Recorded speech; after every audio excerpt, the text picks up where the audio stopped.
Okay, first the vanish. We got, as you'll have realised, the 4 aces held as one. And this was based on the birdcage vanish in tarbell. But I find it more effective, instead of going into a finger clip like that, go into a front palm. Like that. I think it looks better.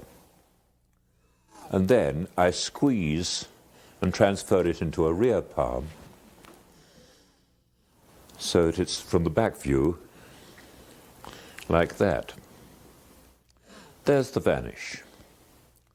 Now you come up and load these cards together into the left hand, rub and push it up. The card rises.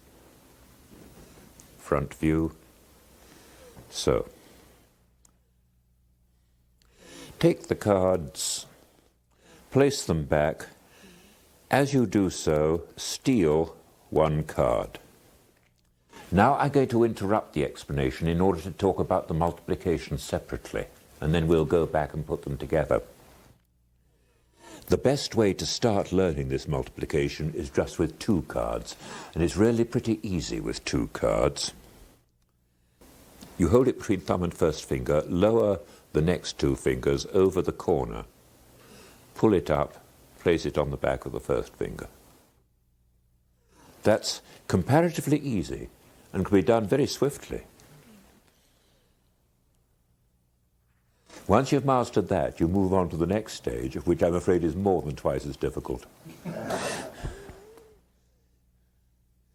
3 cards. You start in the same way. Note, by the way, that you're not holding the cards by the end, you're holding them about the middle. Now, for the first card is now going to be much more difficult than it used to be. You've got to get out just 1 of those 2 cards, and it's by a combination of sort of springing it off the first finger and licking it off with this finger, raising it up and putting it there. Now, for the second part of the multiplication, these 2 fingers have got to come down, take it by the corner, lift it up onto the back, and you're there. Now, it takes a bit of practice. It's not quite as difficult. You don't need your fingers to be quite as flexible as you might think. Well, look what's happened now. You can, in fact, hold that card practically by friction there. You don't have to reach right up and round. But that's nevertheless the principle. So, we'll go back to our explanation. Remember, I'll just repeat a little bit so that we get to the right place. We'd vanished the cards. They rise from the back of the hand. You steal off 1 of the cards, leaving 3. Now you're going to multiply these.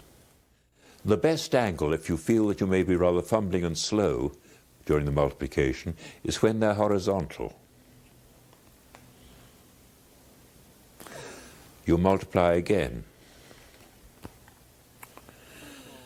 Now, you're going to produce the card in the right hand. The way in which that is done, don't be cowardly, bend that card. Second finger goes right underneath it, and the first and third fingers on top and extend out. Effect is that it's produced quite vertically at the fingertips. Come back and place it in the last position. There you are. And a little flourish to end the whole thing.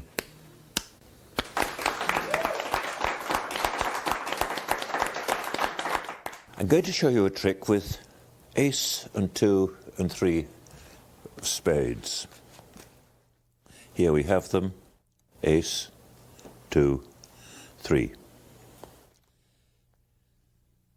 The pack will also play a part. We'll deal with these cards 1 at a time. First the ace, 2 and the 3, but later on. Here we've got the ace of spades. It goes into the pack. It's somewhere in the middle. Cut the pack, tap the pack, and flies to the pocket. Now, as I deal with each card, I'll then cut it back into the pack, but turned round, so that we'll be able to find it again more easily. Now the 2. The 2 is usually a fairly easy card. Cut the pack. 2 taps for the 2. And, yes, the 2's a fairly easy card. The 3 is the one that's apt to give me problems. I'll hope for the best.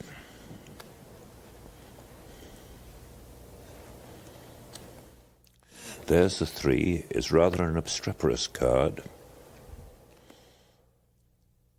You push it in, cut, tap, and with a bit of luck, did I tap once? No, I should have tapped 3 times. I'm sorry, 1, 2, 3. Got it that time. I'm sorry about that fumble I had with the 3. I said it was a difficult card, and you know what they say, if you're riding a horse and you fall off, then you should get on again immediately. So, if you don't mind, I'm going to do that trick again, but so that you don't get too bored with it, I'll do it a bit differently. Because last time, all of the cards went into this pocket over here. This time I'm going to try to send each card, 1 card to here, 1 card to a pocket over here, and 1 card to a pocket somewhere inside my jacket. Not only that, but I'll try and deal with all of them at the same time. Tap, tap, tap, tap, tap, tap. There they are. And here's the ace. Here's the 2. And here's the 3.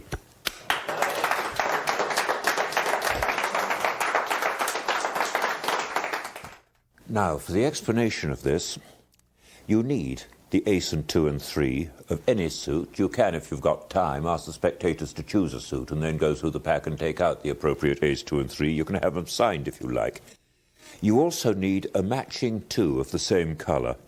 So I've got it here ready on the face of the pack. So, the start. You have the ace on the face of these, pick up the extra 2 and show ace, 2, 3. Then as you turn your hand over to put them down, you simply slide with your fingers so that you're taking, in fact, the 2 and the 2 and the 3, the ace is here. Now you explain you will also use the pack, and you just shuffle the ace to the top. The way I do it, I do a slight glide in order to pick up a break, and then an overhand shuffle. When you do it at normal speed, you don't drop cards. As you square, a little break underneath the ace that's at the top. You pick up the first card, place it here, turn these over. If you stagger them about so much, about the width of the border and the same again here, when you turn over, the 2 will show its top, but it won't show the suit. It depends on the surface. With some cards you can turn over quite casually, but with other cards they'll spread too much and show it. Right, you can just leave those there. Now, you push the double forward, undercut to the middle, show the ace is genuinely there. Now we come to the first rear palm. And it's easiest to explain this if I hold up the action of the trick for a minute. We'll leave those there. Here's what I call the fan steal. You put a card to be stolen into the pack. As you push it in, you angle it a bit to the left. I probably exaggerated it there. You push forward, and it will go right through the pack. It appears fairly smooth on this side of the pack, but under the cover of your fingers, it's come out on the other side. And that was Bill Simon's move. Now, little finger, the bone at the base of this joint, hits that projecting corner and swivels it further. And then slide a little bit forward so that the card gets into the crease that forms when you bend the little finger. That's what I call the pinky clip. You do that, and then you fan the pack away from the card, and the card is stolen in the pinky clip.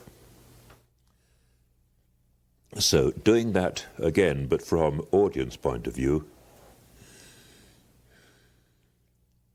like that.